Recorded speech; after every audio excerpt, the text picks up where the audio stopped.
ഇവിടെ നല്ല തണുപ്പാണ് ഗൈസ്, നല്ല തണുപ്പ്.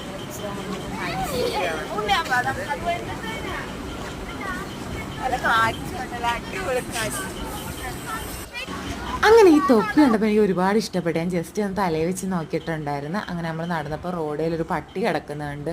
എൻ്റെ തലയിൽ കുട എങ്ങാണ്ട് പൊട്ടിയിരിക്കുന്നത് കണ്ടപ്പം പാവം തോന്നി. ഒന്നും ചെയ്യാൻ പറ്റത്തില്ല, കടി കിട്ടും, അത് ഉറപ്പാണ്. അത് കഴിഞ്ഞപ്പോഴത്തേക്ക് നമ്മൾ ഫ്രണ്ടിലോട്ട് പോയപ്പോൾ റിച്ചുവിന് ചോളവും മാങ്ങയും ഫ്രൂട്ട്സുകളൊക്കെ കട്ട് ചെയ്ത് വെച്ചിട്ടുണ്ടായിരുന്നു. അവന് മാങ്ങ വേണമെന്ന് ഒരേ നിർബന്ധം. തൊഴുതിട്ട് കഴിക്കാമെന്ന് പറഞ്ഞാൽ പറ്റത്തില്ല. അങ്ങനെ വാങ്ങിച്ചു കൊടുത്ത് അതും കഴിച്ചുകൊണ്ട് ആൾ നടക്കുവാണ് ഫ്രണ്ടിലോട്ട്. അപ്പോഴത്തേക്ക് ഈ ഫോട്ടോയിലിരിക്കുന്ന അവിടുത്തെ ആൾക്കാരോട് ചോദിച്ചപ്പം പറഞ്ഞത് മൈസാസൂർ എന്നാണ്. അപ്പോൾ ഈ അമ്പലത്തിൽ നമ്മൾ തൊഴാനായിട്ട് വന്നേക്കുന്നത് ശ്രീ ചാമുണ്ടേശ്വരി ക്ഷേത്രം എന്ന് പറയുന്ന അമ്പലം. ഞാൻ ഫസ്റ്റ് ടൈം ഈ അമ്പലത്തിൽ വരുന്നത്. നോക്കിക്കേ, കാണാൻ എന്തോ ഒരു ഭംഗിയാന്ന്. അങ്ങനെ അവിടെ നിറയെ പൂജാ സാധനങ്ങളൊക്കെ ഉണ്ട്, എല്ലാം ഫ്രഷായിട്ട് അവിടെ ഇരിക്കുന്ന. അതേപോലെ തന്നെ അവിടെ മുല്ലപ്പൂവൊക്കെ കെട്ടി വെച്ചേക്കുന്നുണ്ട്, എന്ത് ഭംഗിയാണ്. നോക്കി ഈ പൂ കാണാൻ എന്ത് ഭംഗിയാണ്. വാങ്ങി തലയിൽ വെക്കണമെന്നുണ്ടായിരുന്നു, പക്ഷെ മുടിയില്ലല്ലോ. ആ കാണിച്ചത് മന്ദാരമാണ് കേട്ടോ, നല്ല ഫ്രഷ്. അത്രയും വലിയ ഞാൻ ആദ്യമായിട്ടാണ് കാണുന്നത്.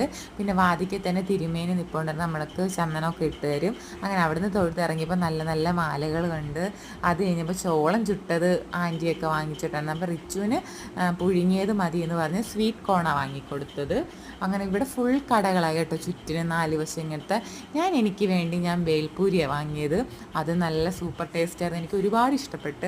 ഇവിടെ നിന്നൊക്കെ കഴിക്കുന്നതിനെക്കാട്ടിയൊക്കെ വ്യത്യസ്തമായ നല്ലൊരു ടേസ്റ്റായിരുന്നു. അതും കഴിച്ച് നമ്മൾ ഫ്രണ്ടിലോട്ട് പോയപ്പോൾ റിച്ചുവിന് കുറച്ച് ടോയ്സൊക്കെ വേണമെന്ന് പറഞ്ഞ് ഒരു പാമ്പിനെയും പിടിച്ച് തലയിൽ ഇട്ടുകൊണ്ടിരിപ്പുണ്ട്. ഞാൻ പറഞ്ഞു അത് വാങ്ങിത്തരത്തില്ലെന്ന് പറഞ്ഞ്. പിന്നെ ചെരുപ്പം നോക്കി, പിന്നെ മൈസൂർ ഫ്രീയും വാങ്ങി അവിടെ നിന്ന് ഇറങ്ങി.